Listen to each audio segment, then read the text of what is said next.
The Cats of Ulthar by H.P. Lovecraft. It is said that in Ulthar, which lies beyond the river Sky, no man may kill a cat. And this I can verily believe, as I gaze upon him who sitteth purring before the fire. For the cat is cryptic, and close to strange things which men cannot see. He is the soul of antique Egyptus, and bearer of tales from forgotten cities in Meroe and Ophir. He is the kin of the jungle's lords, and heir to the secrets of hoary and sinister Africa. The Sphinx is his cousin, and he speaks her language, but he is more ancient than the Sphinx, and remembers that which she hath forgotten. In Ulthar, before ever the burgesses forbade the killing of cats, there dwelt an old cotter and his wife, who delighted to trap and slay the cats of their neighbors. Why they did this, I know not, save that many hate the voice of the cat in the night, and take it ill that cats should run stealthily about yards and gardens at twilight.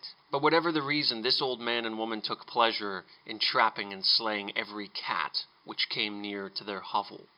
And from some of the sounds heard after dark, many villagers fancied that the manner of slaying was exceedingly peculiar. But the villagers did not discuss such things with the old man and his wife, because of the habitual expression on the withered faces of the two, and because their cottage was so small and so darkly hidden under spreading oaks at the back of a neglected yard. In truth, much as the owners of cats hated these odd folk, they feared them more, and instead of berating them as brutal assassins, merely took care that no cherished pet or mouser should stray toward the remote hovel under the dark trees. When through some unavoidable oversight a cat was missed, and sounds heard after dark, the loser would lament impotently, or console himself by thanking fate that it was not one of his children who had thus vanished.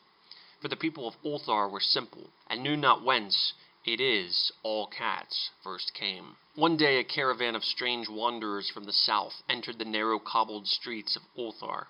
Dark wanderers they were, and unlike the other roving folk who passed through the village twice every year. In the marketplace they told fortunes for silver, and bought gay beads from the merchants. What was the land of these wanderers none could tell, but it was seen that they were given to strange prayers, and that they had painted on the sides of their wagons strange figures, with human bodies and the heads of cats, hawks, rams, and lions. And the leader of the caravan wore a headdress with 2 horns, and a curious disc betwixt the horns. There was in this singular caravan a little boy with no father or mother, but only a tiny black kitten to cherish. The plague had not been kind to him, yet had left him this small furry thing to mitigate his sorrow. And when one is very young, one can find great relief in the lively antics of a black kitten. So the boy whom the dark people called Menace smiled more often than he wept, as he sat playing with his graceful kitten on the steps of an oddly painted wagon. On the 3rd morning of the wanderer's stay in Ulthar, Menace could not find his kitten. And as he sobbed aloud in the marketplace, certain villagers told him of the old man and his wife, and of sounds heard in the night. And when he heard these things, his sobbing gave place to meditation, and finally to prayer. He stretched out his arms toward the sun and prayed in a tongue no villager could understand. Though indeed the villagers did not try very hard to understand, since their attention was mostly taken up by the sky and the odd shapes the clouds were assuming. It was very peculiar, but as the little boy uttered his petition, there seemed to form overhead the shadowy nebulous figures of exotic things, of hybrid creatures crowned with horn-flanked discs. Nature is full of such illusions to impress the imaginative. That night the wanderers left Ulthar and were never seen again, and the householders were troubled when they noticed that in all the village there was not a cat to be found. From each hearth the familiar cat had vanished, cats large and small, black, gray, striped, yellow, and white. Old Crannon, the burgomaster, swore that the dark folk had taken the cats away in revenge for the killing of Menace's kitten, and cursed the caravan and the little boy. But Nith, the lean notary, declared that the old cotter and his wife were more likely persons to suspect, for their hatred of cats was notorious and increasingly bold. Still no one durst complain to the sinister couple, even when little Atal, the innkeeper's son, vowed that he had at twilight seen all the cats of Ulthar in that accursed yard under the trees, pacing very slowly and solemnly in a circle around the cottage, two abreast, as if in performance of some unheard-of rite of beasts. The villagers did not know how much to believe from so small a boy, and though they feared that the evil pair had charmed the cats to their death, they preferred not to chide the old cotter till they met him outside his dark and repellent yard. So Ulthar went to sleep in vain anger, and when the people awaked at dawn, behold, every cat was back at his accustomed hearth. Large and small, black, gray, striped, yellow, and white, none was missing. Very sleek and fat did the cats appear, and sonorous with purring content. The citizens talked with one another of the affair, and marveled not a little.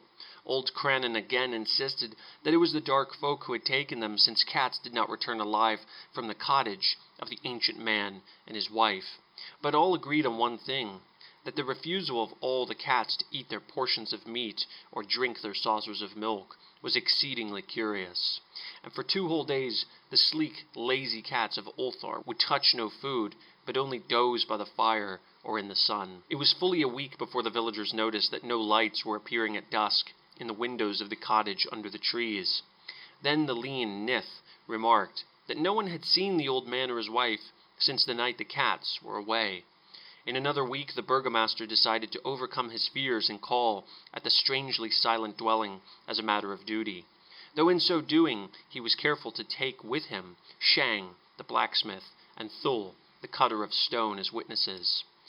And when they had broken down the frail door, they found only this: 2 cleanly picked human skeletons on the earthen floor, and a number of singular beetles crawling in the shadowy corners. There was subsequently much talk among the burgesses of Ulthar. Zath, the coroner, disputed at length with Nith, the lean notary, and Crannan and Shang and Thul were overwhelmed with questions.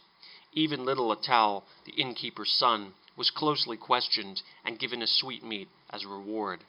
They talked of the old cotter and his wife, of the caravan of dark wanderers, of small Menes and his black kitten, of the prayer of Menes and of the sky during that prayer, of the doings of the cats on the night the caravan left, and of what was later found in the cottage under the dark trees in the repellent yard. And in the end, the burgesses passed that remarkable law which is told of by traders in Hetheg and discussed by travelers in Nir, namely, that in Ulthar no man may kill a cat.